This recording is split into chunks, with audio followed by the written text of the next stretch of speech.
নমস্কার। আমি এই দুদিন দিয়েই সোশ্যাল মিডিয়ায় আসছি, কারণ আসতে আমাকে বাধ্য হচ্ছে। কারণ আমাদের অঙ্গনওয়াড়ি কর্মীদের বহু চোর অপবাদ দেওয়া হচ্ছে, তো তাই আমি আসছি। কারণ জনসাধারণকে জানতে হবে আমরা কি কি পাই সেন্টারে, কীভাবে আমরা পরিষেবা দিই। শুনুন তাহলে কি কি পাই। সোম বুধ শুক্র মা চাল পায় 110 গ্রাম, আর শিশুরা চাল পায় 50 গ্রাম। সেদিন ডাল দেয় না। নুন 2 গ্রাম, তেল 2 গ্রাম। মঙ্গল বৃহস্পতি শনি ওই দিন হচ্ছে দুজনাই, শিশু ও মা উভয়ই পায় 75 গ্রাম চাল, 30 গ্রাম ডাল, 2 গ্রাম নুন, 2 গ্রাম তেল। সোম বুধ শুক্র আমাদের অর্ডার আছে ডিমের ঝোল আর ভাত। আচ্ছা, ডিমের ঝোল মানে আলু দিয়ে ডিমের ঝোল। আলু তো মা পায়, শিশুরা তো আলু পায় না। মায়ের আলুর মাপ মানে পয়সাটা 84 পয়সা। এক একটা আমাদের আইসিডিএস সেন্টারে খুব বেশি মা হয় না, 2, 3, 4, 5টা।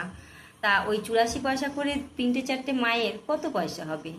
সেই পয়সা আলু দিয়ে, আর শিশু সংখ্যা তো বেশি, তা মিনিমাম যদি 50 জনের টোটালে রান্না হয়, ওই যদি মানে 3 টাকা 4 টাকা আলু হয়, সেই আলুটা দিয়ে কি 50টা পাতে আলুর ঝোল ভাত দেওয়া যাবে? এটা এবার আপনারা বিচার করুন। তা কোনো কোনো সেন্টারে আমি দেখেছি শুধু ফেনা ভাত আর ওই ডিম সেদ্ধ। সেগুলো কি আপনারা বিচার করুন, সেগুলো কি আপনাদের ঘরের শিশুরা খাওয়ার উপযুক্ত? না আমাদেরকে দিতে ইচ্ছা করে? প্রতিটা সন্তান মানে স্কুলের ছেলেমেয়েরা তো আমাদের মানে সন্তানের মতো, সত্যি আমরা মানে সন্তানের মতো তাদেরকে আমরা লালন পালন করি। তো ওই ফেনা ভাত আর ওই ডিম সেদ্ধটা না আমাদের দিতে ইচ্ছা করে না। মঙ্গল বৃহস্পতি শনি আমাদের খিচুড়ি হয়।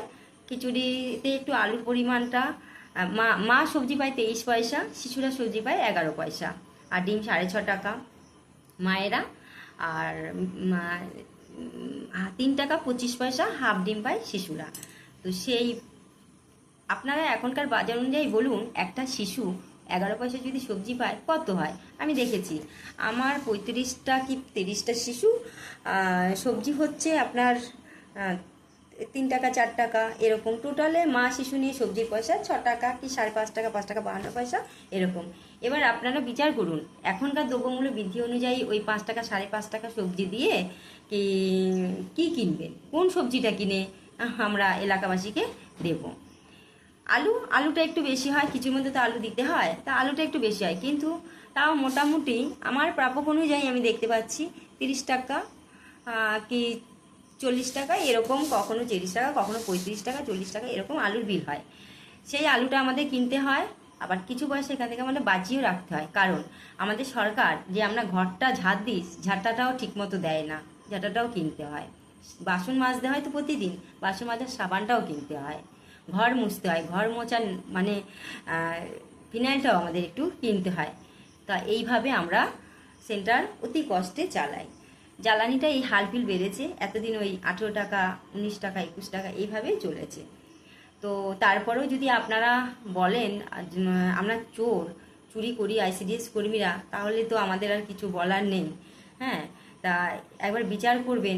এই যে খাবারের তালিকাটা আমি দিলাম, এটা কিন্তু আমাদের আগের সরকারের তালিকা। এখন আমাদের নতুন সরকার সবে 1 মাস বসেছেন, ওনারা এখনও ঠিকঠাক করে পরিকাঠামো গঠন করতে পারেননি। তা আমরা আশা রাখছি ওনারা আমাদের এই শিশুদের বা গর্ভবতী মা প্রসূতি মায়েদের ঠিকঠাক করে সঠিকভাবে পুষ্টিকর খাবারের একটা তালিকা আনবে। তো সেগুলো আমরা সুষ্ঠুভাবে এলাকায় দিতে পারবো, আমরা আশা রাখছি। আর এবার আপনারা বিচার করে বলবেন আমরা মেয়েরা আইসিডিএস কর্মী এবং হেল্পাররা কতটা চুরি করছি। আর আমাদের অনারিয়াম জেনে রাখুন, আমাদের অনারিয়াম হচ্ছে 9,000 টাকা। এক একটা কর্মী 2টো 3টে করে সেন্টার চালায়, তারা এই অনারিয়াম আর বিলগুলো আমরা পাই 2 মাস 2.5 মাস 3 মাস বাদে বাদে আমরা বিল পাই। তাহলে আমাদের অনারিয়ামটা কোথায় যায়? সংসারে যায় না। আমাদের সংসার ছেলে মেয়ে কেউ মানে এদের পিছনে আমরা খরচই করতে পারি না। যেইটুকু অনারিয়াম পাই আমরা এলাকার ওই উপভোক্তাদের জন্য আমরা খরচ করি। তা এইভাবে হচ্ছে আমাদের চলছে। আমরা অনেক কষ্টে আছি, আমাদেরকে দয়া করে চোরের বদনামটা দেবেন না। আসল চোর কোথা থেকে উৎপত্তি হয়েছে সেটা খুঁজে বার করুন। ধন্যবাদ। আমি যদি কিছু ভুল বলি আমায় ক্ষমা করবেন। নমস্কার।